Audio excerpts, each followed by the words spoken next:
Let's take a moment to re-examine why communism was considered the absolute ne plus ultra threat to America for the last century.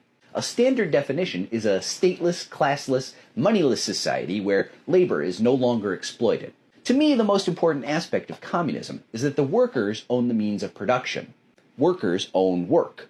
Now, why is that a threat? Because in our system, capitalists are supposed to own the means of production. The capitalist class, the rich, are supposed to make all the decisions. Communism represents an alternative system where the rich do not own everything and are not needed to make democratic decisions. Never forget, the idea that rich people are unnecessary in society is an existential threat to all rich people. We are conditioned to identify totalitarianism and repression with communism. We are meant to associate only negative things with the idea that rich people are not completely essential to a functioning economy. Even reading a sentence like that might cause you to recoil and question how true it could be. Is it possible to have a functioning economy where the working class make all the decisions? We aren't meant to get even that far down the road to considering such a possibility.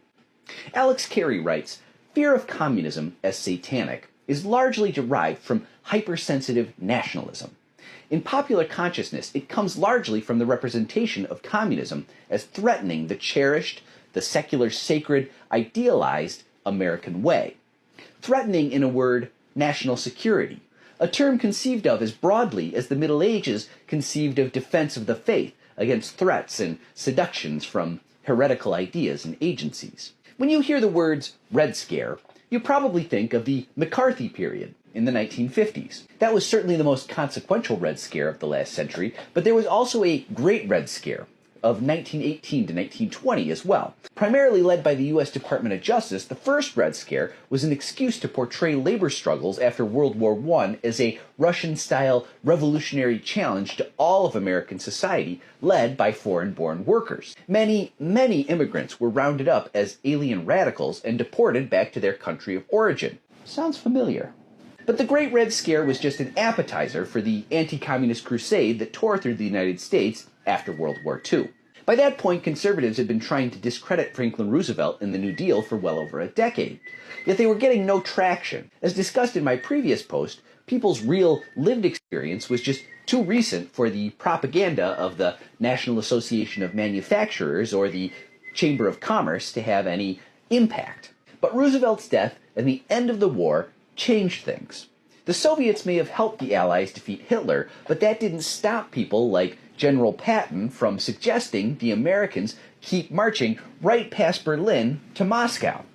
He was in good company. Winston Churchill had secret plans drawn up, Operation Unthinkable, to launch a surprise attack on Russia in 1945.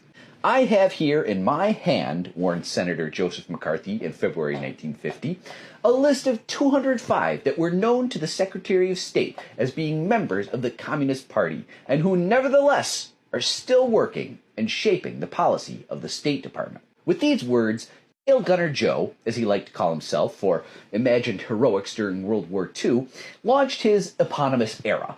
A more credulous time, journalists conditioned to take the word of authority as gospel asked no questions. They didn't ask to see the list that McCarthy held, even after he revised that number down to 57 when he submitted the text of the same speech into the congressional record shortly after.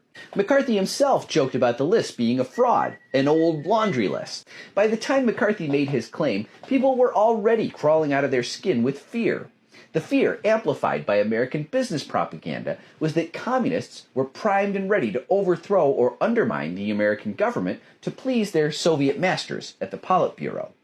Ellen Schrecker describes the mood in her book on the period, titled "Many Are the Crimes."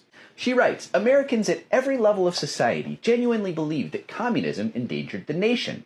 The perceived threat was quite specific: subversion, espionage, and sabotage. And even though there weren't hundreds or even 57 communists working in the State Department, the threat was enough to cause a full-scale freakout that didn't just ruin the lives of suspected commies in the U.S., it led to the death of possibly millions of actual communists living in Korea. As Alex Carey writes, Harry Truman probably could have ended the Korean War after just 12 weeks of fighting at the 38th parallel in June 1950. But because of the hysteria fomented and fanned by Tail Gunner Joe, Truman felt he had to reject negotiations for a truce with China, India, and the Soviets, lest he be accused of being soft on communism. Instead, the Korean War stretched on for another 2.5 years, bombing the Korean peninsula to mud, killing and wounding 5 times more U.S. service members, and bringing starvation and death to millions of Koreans. Millions more deaths, which pro-capitalists would blame exclusively on communism, no doubt. Only after Eisenhower became president did it feel safe to negotiate an armistice in 1953, at the same place, on the 38th parallel. This is part 2 in my propaganda series. Please subscribe to my Substack to get more details on how propaganda is used to support capitalism and negate support for anything that challenges capitalism, especially communism. Also, like, follow, favorite, and repost to help others find me. Let's make them pay.